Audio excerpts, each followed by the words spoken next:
Bismillahirrahmanirrahim. Assalamualaikum warahmatullahi wabarakatuh. Perkenalkan, nama saya Devia Citra Nagari dengan NIM 201300219 dari Prodi PGSD. Sebelumnya terima kasih kepada Bapak Andi Wahyudi yang telah memberikan saya kesempatan untuk dapat mempresentasikan sintesa jurnal saya yang berkaitan dengan judul metodologi penelitian atau yang akan saya ajukan ketika skripsi. Terima kasih. Di sini saya mengambil 5 jurnal penelitian, yang 2 itu jurnal internasional, yang ketiga itu adalah jurnal nasional. Yang pertama yaitu nama penulisnya Rebecca Logan, PhD-RN, Cynthia E. Johnson, PhD-RN, dan Jeremy Worsham, MAD, MLIS. Nah, di sini dengan judulnya Development of an e-learning module to facilitate student learning and outcomes. Nah, penelitian ini berlangsung pada tahun 2020 dengan hasil menunjukkan modul e-learning yang diatur sendiri adalah strategi pengajaran yang inovatif untuk membantu meningkatkan keberhasilan dan hasil siswa. Penggunaannya telah terbukti berkolerasi positif dengan keberhasilan harus memberikan pengalaman untuk membantu siswa mengembangkan perilaku yang diatur sendiri seperti efikasi diri dan strategi metakognitif untuk mempromosikan pembelajaran yang mendalam eksperiental, membantu peserta didik untuk dapat memproses informasi yang lebih kompleks dan mendorong keterlibatan siswa. Nah, penambahan modul e-learning ke metode pembelajaran tradisional dapat menumbuhkan lingkungan belajar yang aman bagi siswa sekaligus meningkatkan efikasi diri, refleksi diri, motivasi untuk belajar, dan perolehan strategi belajar sepanjang hayat. Nah, jurnal yang kedua yaitu masih jurnal internasional dengan penulis Vadi Castronovo, Nicola Stepanik, Peggy Van Meter, John Meissner dengan judul Problem Solving Processes in an Educational Contraction Simulation Game. Nah, ini penelitiannya itu diambil pada tahun 2022 dengan hasil menunjukkan bahwa memang mendapatkan yang diinginkan. Operasi dan temuan ini konsisten di kedua operasi kognitif dan metakognitif. Dalam fase representasi masalah di ketiga modul, peserta didik melakukan operasi yang relatif sedikit saat memeriksa adegan pernyataan masalah dan eksplorasi. Di awal, meskipun hal ini menyebabkan beberapa kekhawatiran tentang perhatian peserta untuk operasi kognitif dan metakognitif dari model pemecahan masalah dan post-test yang berlangsung selama 100 menit untuk memainkan modul tersebut. Yang ketiga yaitu jurnal nasional dengan nama peneliti Winarno, Wida Sumarno, dan Sarwanto dengan judul Pengembangan Modul IPA Terpadu Berbasis HOTS pada Tema Energi.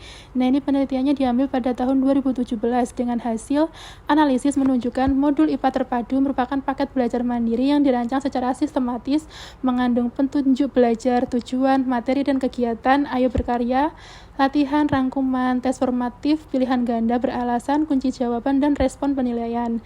Disajikan secara komunikatif, bahasan terfokus dan terukur untuk membantu peserta didik mencapai tujuan pembelajaran, memberi pemahaman tentang tema energi dengan lebih untuk ditinjau dari aspek fisika, biologi, dan kimia. Pengembangan modul menggunakan 4 langkah yaitu define, design, develop, dan disseminate.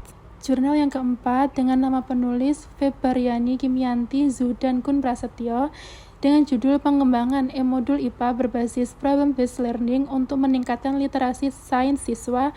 Nah, ini penelitiannya pada tahun 2019 dengan hasil yang pertama, e-modul IPA berbasis problem-based learning adalah bahan ajar yang dibuat dengan dioperasikan secara online yang praktis, fleksibel, dan mandiri sehingga dapat memfasilitasi kemampuan literasi sains siswa agar dapat menyelesaikan masalah-masalah dalam kehidupan sehari-hari dan untuk memenuhi tantangan global. Nah, yang kedua yaitu berdasarkan analisis data yang telah dilakukan e-modul IPA berbasis PBL layak digunakan dari segi materi maupun media dengan kategori sangat baik. Yang ketiga, berdasarkan hasil analisis instrumen literasi sains diperoleh bahwa instrumen tersebut layak digunakan dan berkategori baik. Dan yang keempat, berdasarkan uji coba terbatas produk e-modul IPA berbasis PBL dari segi keterbacaan siswa sangat layak digunakan untuk tahap implementasi dalam melihat peningkatan literasi sains siswa. Nah, yang terakhir atau yang kelima dengan jurnal nasional. Nama penelitinya yaitu Wiwin Eka Rahayu dan Sudarmin dengan judul Pengembangan Modul IPA Terpadu Berbasis Ethnoscience Tema Energi dalam Kehidupan untuk Menanamkan Jiwa Konservasi Siswa. Nah, penelitian ini diambil pada tahun 2017 dengan hasil Modul IPA Terpadu Berbasis Ethnoscience Tema Energi dalam Kehidupan untuk Menanamkan Jiwa Konservasi Siswa adalah bahan ajar yang memuat tugas-tugas ethnoscience di dalamnya. Penilaian validasi modul dinilai oleh 9 orang pakar yang meliputi 3 orang pakar materi, 3 orang pakar bahasa, dan 3 orang pakar penyajian. Penilaian validasi modul dilakukan melalui 2 tahap validasi, yaitu tahap 1 dan tahap 2. Pengembangan modul IPA terpadu berbasis ethnoscience tema energi dalam kehidupan untuk menanamkan jiwa karakter konservasi dapat disimpulkan bahwa modul IPA terpadu yang dikembangkan yang pertama layak digunakan dalam pembelajaran IPA, yang kedua efektif dalam berpengaruh digunakan dalam pembelajaran IPA, dan yang ketiga penilaian karakter konservasi pada siswa berada pada tingkat mulai berkembang. Selanjutnya yaitu penelitian yang pertama mengenai analisis menunjukkan modul e-learning yang diatur sendiri adalah strategi pengajaran yang inovatif untuk membantu meningkatkan keberhasilan dan hasil siswa. Yang kedua, penelitian yang kedua mengenai analisis menunjukkan bahwa VCS 4 memang mendapatkan yang diinginkan. Operasi dan temuan ini konsisten di kedua operasi kognitif dan metakognitif. Yang ketiga, penelitian yang ketiga yaitu pengembangan modul menggunakan 4 langkah yaitu define, design, develop, dan disseminate. Yang keempat, penelitian yang keempat yaitu menggunakan R&D untuk modul-modul IPA berbasis PBL. Dari segi keterbacaan siswa sangat layak digunakan untuk tahap implementasi dalam melihat peningkatan literasi sains siswa. Dan yang terakhir, penelitian yang kelima yaitu mengenai R&D untuk mengukur kelayakan, efektivitas, dan penilaian karakter konservasi pada siswa berada pada tingkat mulai berkembang. Baik, saya cukupkan untuk presentasi pada hari ini. Kurang dan lebihnya saya mohon maaf. Terima kasih sekali lagi kepada Bapak Andi Wahyudi yang telah memberikan saya kesempatan.